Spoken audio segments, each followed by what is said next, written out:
Hi guys, welcome to my two senses, and today's topic is about toxic environments in regards to people. So we're going to discuss some of the signs that you can know that you're in a toxic environment when you're dealing with people. We have a few of them I've listed down, so we're going to go through all of them one by one, explaining a little bit about the signs. So, sign number one on the list is this environment does not give you room to be yourself. Like you have to pretend all the time to be something you're not because maybe you are worried about how the person is gonna react, how they're gonna take it. So you're always like you just can't be you because you're afraid of what they might say or what might they react, so you can never be yourself. That is sign number one. Sign number two is that you can never speak your mind. Like you can't just express yourself and say, in my opinion, and that goes hand in hand too. You cannot disagree with what they say. Otherwise, they're going to take either offense or they're just going to overreact about the issue. Because generally, just because we are friends or because we are seeing each other doesn't mean that we'll always agree on things. Even me and my sisters, me and my brother, me and my parents, like it just doesn't happen that all the time everything you agree on everything. That's just not how it works. You are bound to disagree on things, and when this happens, that does not mean that the other person does not like him, does not they don't like you or they don't love you. That does not mean that. It just means that we have different points of view. Like probably you think that this dress is good, my friend thinks this dress is good, not good. Like, yeah, and it's okay for us to have different opinions. It's okay. In fact, it's encouraged for us to have different opinions, different views of different points of view because we all are coming from a different point of view. We are all from probably different environments, different backgrounds. So chances are very high that some things we are not always going to agree on. And so I'm allowed to tell you that me, I don't agree with this. Me, I don't think that this is the way, and that should be allowed in whatever environment I am in, whether with my friend, whether with my sister, whether with my spouse. That should be allowed. If you're not allowed to speak your mind or to disagree with them with whatever, then I would say that is a toxic environment.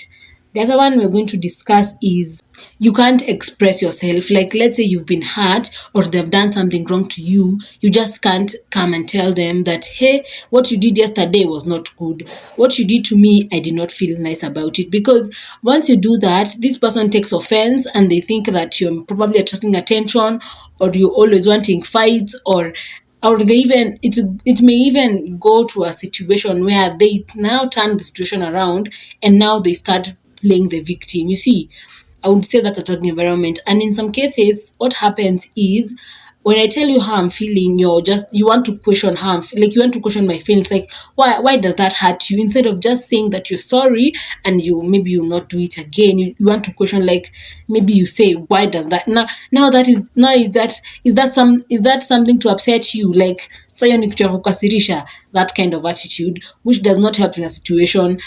If somebody has come to you or you've gone to somebody and expressed how you felt about certain issue and this person does care about you, when you've come out to somebody and you've told them that what they did was not right or what they did hurt your feelings, they should just say they are sorry and never repeat again. Not try to understand or okay, they may try to understand it's not wrong, but in most cases, it's not trying to understand when they say, why does that thing now affect you? It's they're trying to tell you your feelings don't matter and that is not something you should be upset, of which that is not how things should go in a healthy environment.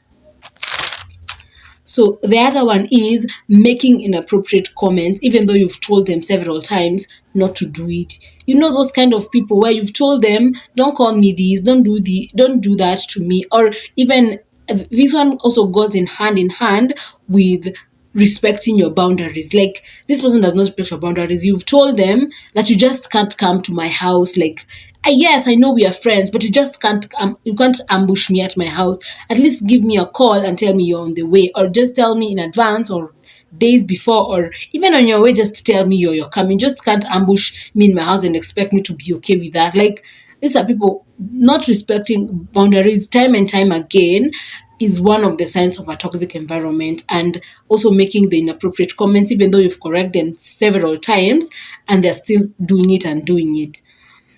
The other one is playing the victim, which we discussed in the other one of trying to express yourself.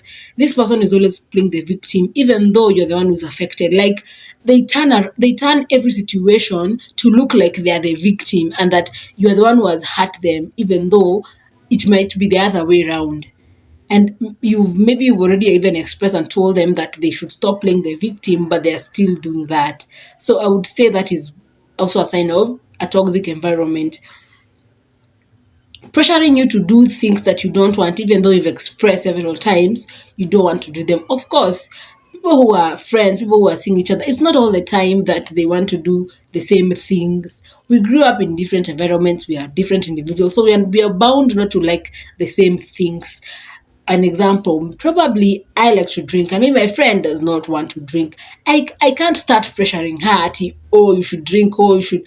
No, I should respect the fact that she doesn't want to drink and that is it. And I should not pressure her since she does not want to do it and she's made that choice of not wanting to do it. That should be the healthy environment that in the relationship that we want. The other one is you're always giving and giving and giving and giving and giving, and you never get anything in return. You see, like for example, when it comes to communication, you're always the one who's reaching out first. They never reach out first. When you don't reach out, then don't reach out. For me, I would say that that environment is not good for you. Like you're always the one who's giving them and giving them and giving them, and they never reciprocate whatever you're giving back. I would say that as talking the environment. That is all I had for now. If you have more traits about toxic environments that you've been in regards to people, you can list them down and you can be able to discuss in the comments as well. But I would say this has happened to most of us, and sometimes these kinds of people, some of these traits go too much that you have to end up cutting these people off, because you can't keep telling a person to respect your boundaries. You can't keep telling a person to not call you, to not make inappropriate comments. You can't keep telling a person that they've hurt you and they still do the same mistake, and and they're not listening and they're not changing anything. You see, and they can't always be playing the victim. So that is all I had for now. Bye.